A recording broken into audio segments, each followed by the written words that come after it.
So in today's video, it's all about putting our two hands together on the keys, and that's a great quality to have.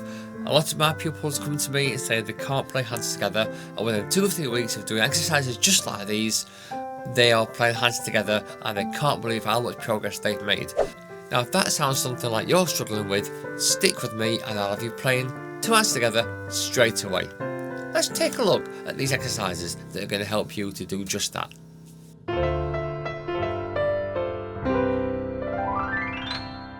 Exercise 1 goes like this. In C position, so pinky on left on C, thumb on right, and opposites with the right on thumb and pinky on G. Okay, this is how it goes.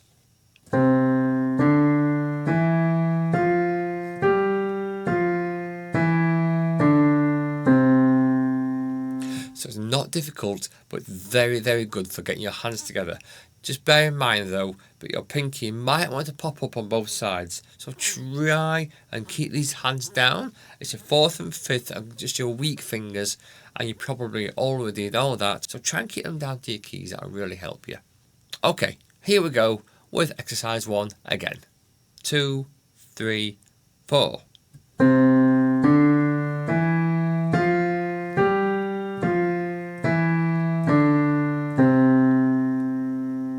So practice that and move on to exercise number 2.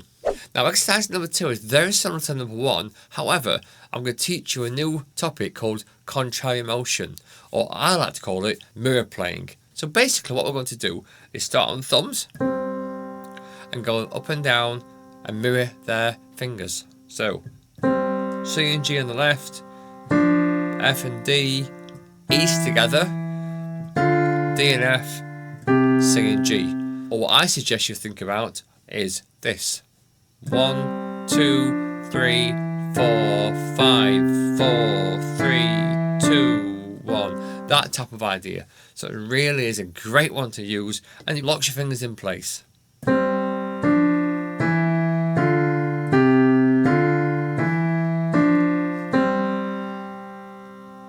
can apply that to any of the white keys. Have some fun with it. Start on D, for example.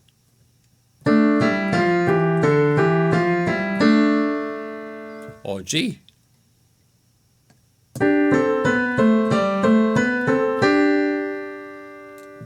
So that's a great one for mirroring and getting your hand coordination solid and really confident. Now the next one, exercise 3, is even more independent.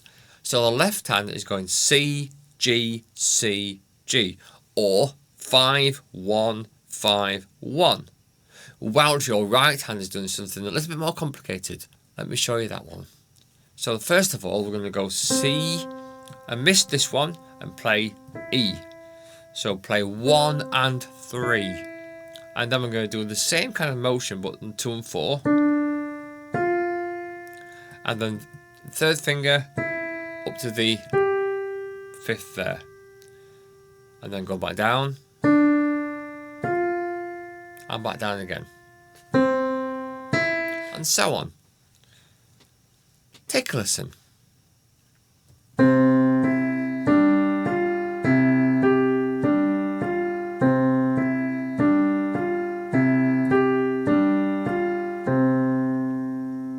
So exercise 4 uses the technique of mirror image, like number 2, also the thirds from number 3. So let's see how this one goes.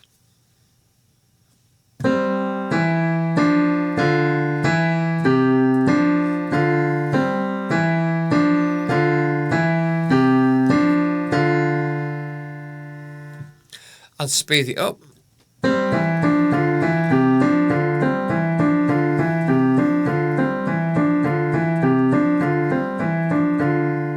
Etc. What you could do as well, you could combine some of these exercises together, and that just flavours it up and gives you a bit of creative fun with it. Okay, so that's a great one to play together. Now, the next one, we're going to be splitting our rhythm up even more and holding down the thirds in the right hand. So 1, 2, 3, 4, and then we're swapping here, taking a C away and playing E and G, or playing 1 and 3 and going to 3 and 5. So it's a base of 2 bars in music.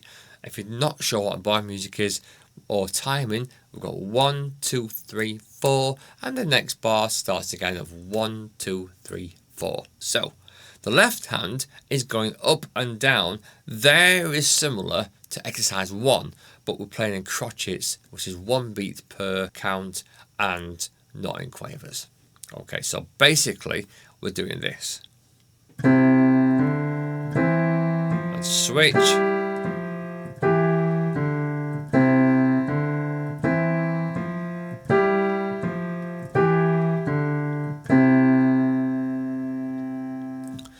I would also encourage you to play the opposite way around. So what you do in your right, do it in your left. And try that for all of the exercises, actually. That'll really help you as well. Really work on this independence and this independent fingers working together, but at the same time and playing your hands together. So now what I want to do now is put exercise 5, but flip it. So we'll change around what our hands are doing. They will be doing the chords in the left hand and the melody in the right hand. So something like this.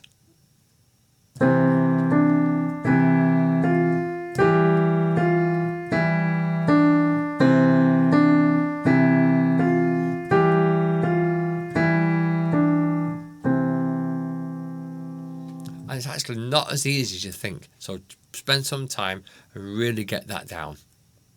So the last exercise I want to show you is based on a 3/4 beat. So it's a 1, 2, 3, 1, 2, 3. And normally it's called a waltz. We're also going to be looking at staccato, which is a very short note. So the right hand goes like this.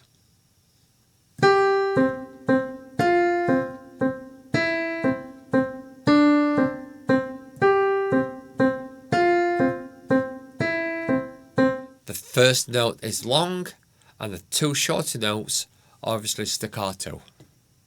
1, 2, 3, 1, 2, 3, 1, 2, 3, 1, 2, 3, 1, 2, 3.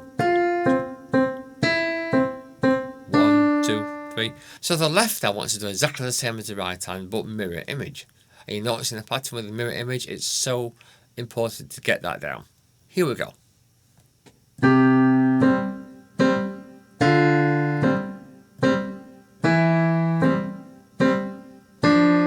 Start on pinky again.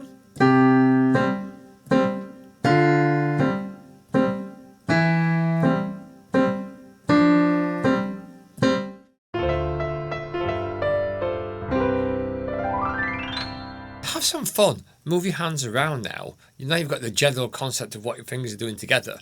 You could do something like this.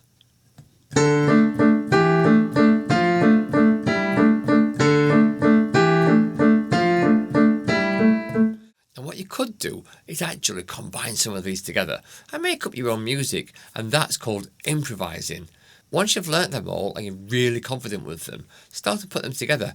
So for example, number 1 and number 5 will be really cool together. How about doing this? And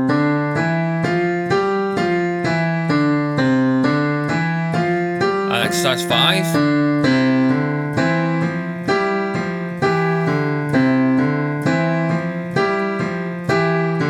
Could change key as well.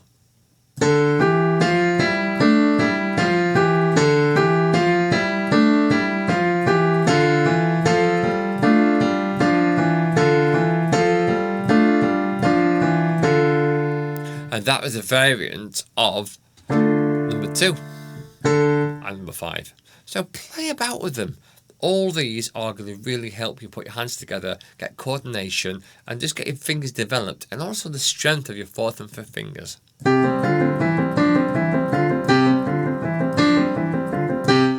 You could put in little accents here and there. An accent is a bit of a louder note, and normally seen by a little triangle.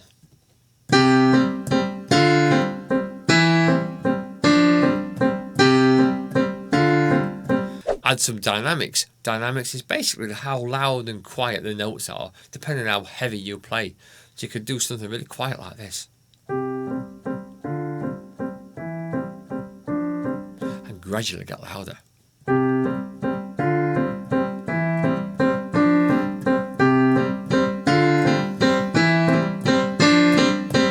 So there we have it.